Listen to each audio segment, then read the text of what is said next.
December 5, 1945. The morning sun over Fort Lauderdale, Florida, looked ordinary. Pale gold on the water, a calm blue sky. Yet beneath that quiet beauty, 27 men prepared for a flight that history would never let them return from. They were young, confident, and used to the war's chaos. The conflict had ended only months before. Some of them were veterans of the Pacific, others fresh pilots who'd never fired a shot in anger. Today's mission was supposed to be routine, a 3-hour navigational training flight. At 2:10 p.m., 5 Grumman TBF Avenger torpedo bombers, Flight 19, rolled down the runway, engines roaring. The planes lifted gracefully into the blue. Their leader was Lieutenant Charles C. Taylor, an experienced combat flyer with more than 2,500 hours in the air. Their task? Fly east 120 miles, turn north, then back southwest, a simple triangle. Nothing extraordinary. But within 3 hours, those bombers would vanish without a trace. The Avengers droned over the Atlantic, sunlight flashing off their metal skins. Inside the cockpits, the air smelled of oil, sweat, and salt. Radioman Joseph Bossy tuned his receiver, listening to the faint hum of base control. Everything seemed normal. But weather fronts were shifting. The ocean began to turn a darker blue-green. Low clouds rolled in from the east. At 3:30 p.m., Taylor's voice crackled through the radio. "This is FT-28. Both my compasses are out. I'm trying to find Fort Lauderdale, but everything looks wrong." The control tower stiffened. Faulty compasses were rare. Both failing at once was almost impossible. "Can you describe your position?" asked Lieutenant Cox from the base. Static hissed, then Taylor again. "We're over land. Looks like the Keys, but I'm not sure." If he was seeing the Florida Keys, he was far south. But the base radar showed them northeast, over open ocean. A chilling realization spread across the control room. Taylor wasn't heading home. He was leading his men straight into the Atlantic wilderness. By 4 p.m., the wind picked up. Heavy clouds swallowed the sky. Inside the cockpits, visibility dropped to 0. Rain lashed against the windshields. The ocean below vanished in gray mist. Student pilot George Devlin muttered into his mask, "I can't see a damn thing." Another replied, nervous laughter in his voice, "Maybe we should turn west." Taylor hesitated. He was trained never to doubt his instruments. Yet both were dead. "We'll fly 030 degrees north," he finally said. "We'll find land soon." But he was wrong. The compassless Avengers were now flying deeper into open water, into a region sailors had whispered about for decades. At 4:45 p.m., control picked up fragments. "We just can't tell where we are. The ocean looks different. Everything looks strange." The tower's response, "Fly west, Captain Taylor. Fly west." But Taylor insisted, "We'll go into the Gulf of Mexico if we fly west." His logic was inverted, his sense of direction reversed. The radio officer at base, sweating under fluorescent light, whispered to his commander, "He thinks he's over the Gulf, but he's hundreds of miles east." Outside, daylight began to fade. At 5 p.m., Fort Lauderdale dispatched search planes. PBM Mariner No. 592 launched into the storm.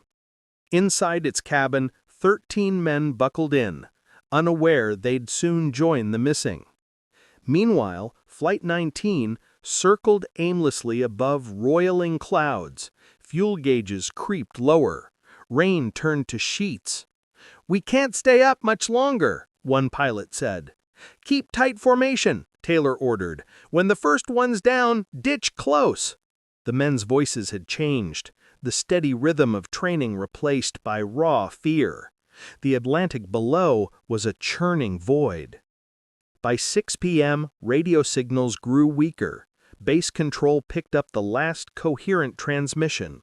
"All planes close up tight. We'll have to ditch unless landfall. When the first plane drops below 10 gallons, we all go down together."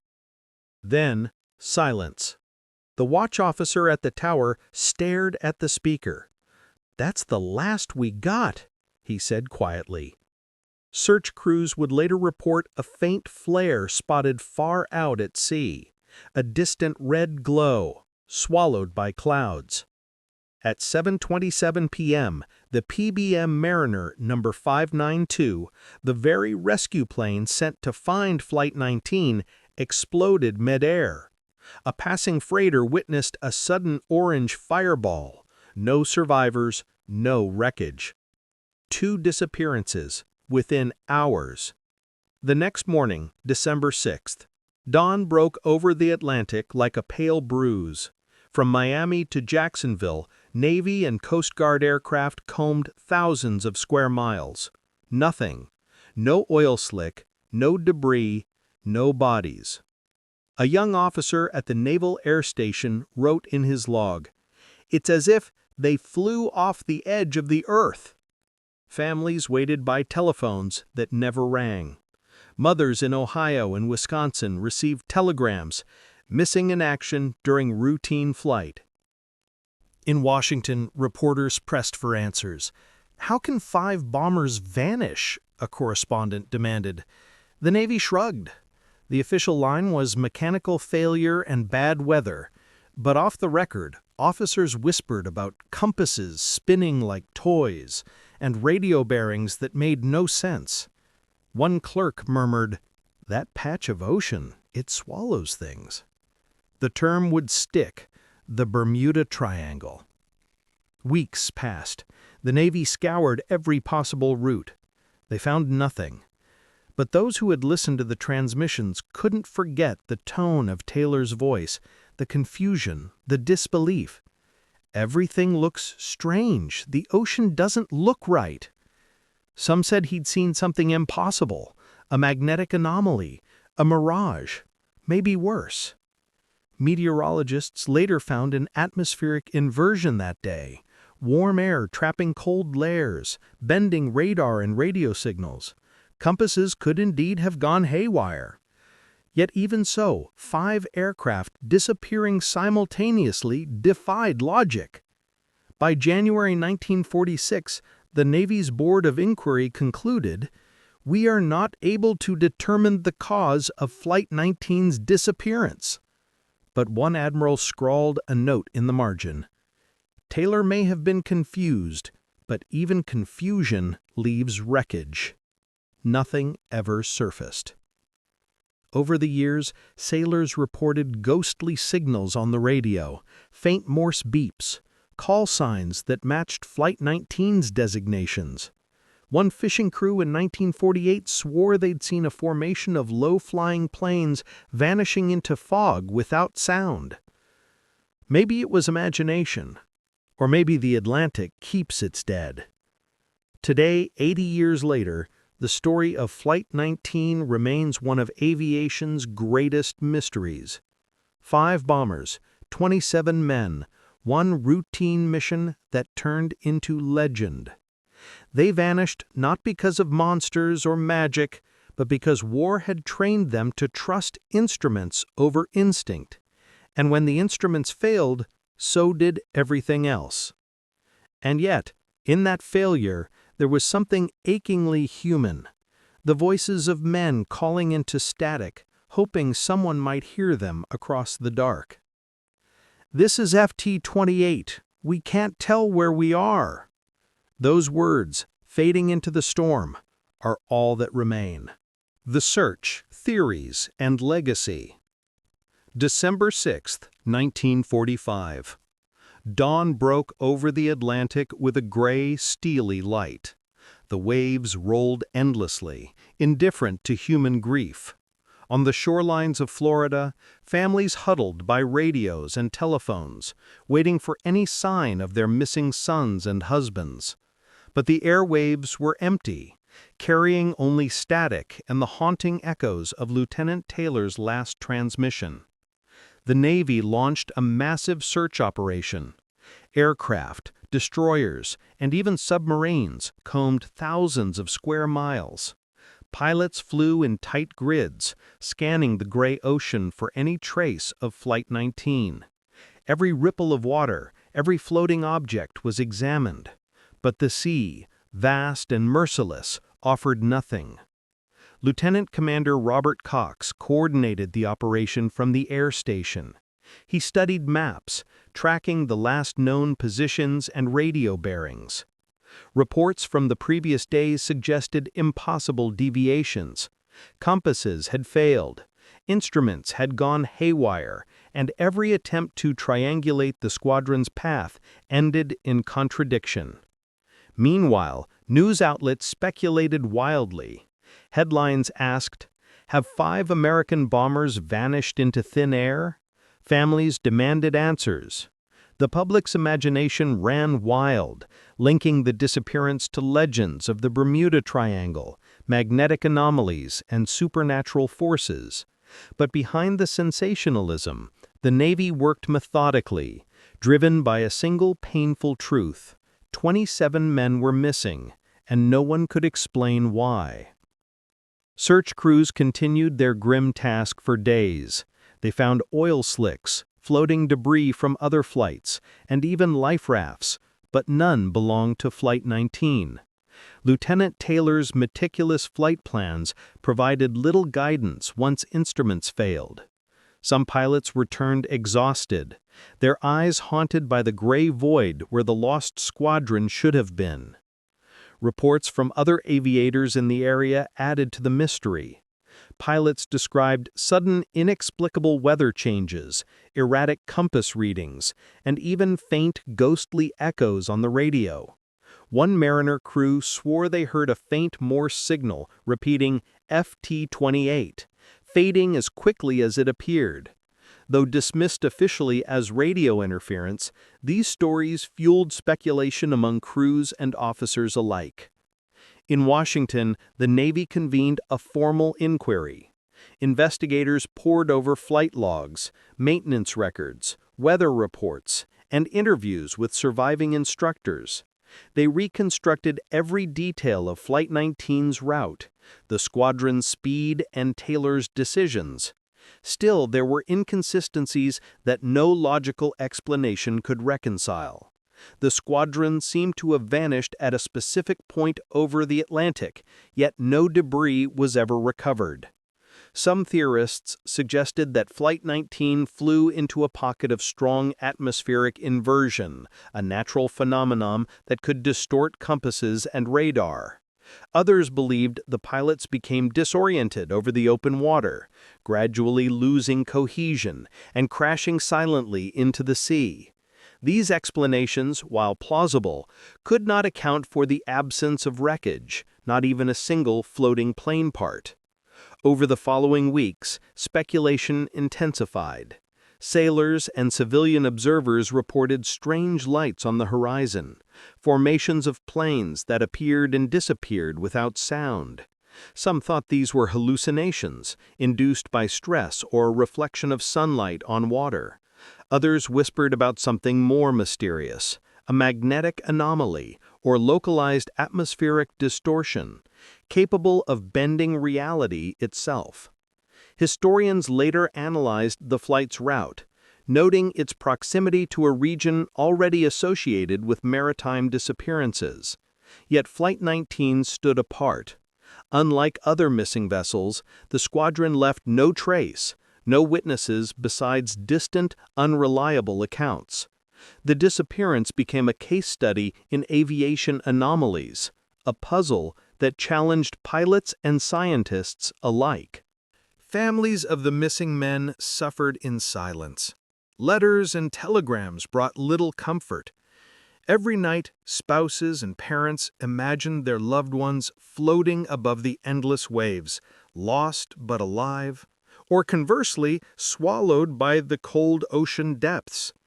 Each story, each rumor intensified the heartbreak. Some survivors of later training flights recalled Taylor's leadership that day. He had been methodical, calm under pressure, and encouraging. Yet even the most skilled pilot can succumb to the immense disorientation over the featureless ocean. The mystery of Flight 19 became a testament to both human resilience and human limitation. By 1947, the Navy quietly published reports acknowledging the loss but downplaying the mystery. Officially, it was attributed to navigational error exacerbated by unforeseen weather conditions. Yet within military circles, Flight 19's disappearance remained an unsettling reminder that even experienced aviators could vanish without a trace. Over the decades, the story of Flight 19 evolved into legend. Writers, historians, and enthusiasts traced the narrative, expanding it into what is now popularly referred to as the Bermuda Triangle phenomenon. The tale inspired books, documentaries, and countless investigations into unexplained disappearances. Yet every analysis reaffirmed the central enigma: the squadron's complete disappearance in broad daylight, with all precautions observed, defied full explanation. Some modern researchers have re-examined Flight 19 using simulation and weather modeling.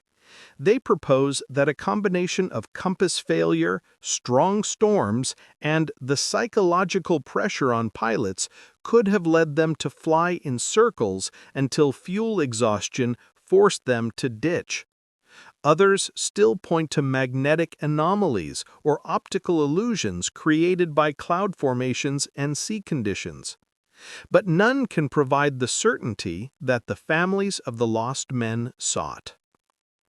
Decades later, descendants of the aviators maintain memorials and remembrances. Each year, ceremonies honor the bravery of Flight 19, celebrating their dedication, courage, and the ultimate sacrifice they unknowingly made to advance aviation understanding. Their story remains etched in history, a symbol of humanity's drive to explore, to train, and to face the unknown, even when the unknown swallows everything. Flight 19's legacy continues to challenge us. It is a story of courage, mystery, and the vast, indifferent power of nature. It is a reminder that even in an era dominated by technology, human error, atmospheric unpredictability, and the sheer enormity of the ocean can conspire to create events beyond comprehension. As pilots take to the skies today, Flight 19 is remembered in training briefings and historical accounts alike. Instructors remind students that while instruments and training are vital, respect for nature's unpredictability remains paramount. The missing squadron serves as a silent warning, a lesson carved in history, air, and water. Even now, when satellites scan the Atlantic, when drones skim the surface, and when ships traverse the area, Flight 19's coordinates are whispered among enthusiasts, a reminder that the ocean keeps secrets, and some stories, no matter how investigated, remain unresolved. And so, the lost squadron remains a symbol of both valor and enigma. 5 bombers, 27 men vanished into history, leaving behind only questions, legends, and the haunting echo of radios that may never speak again.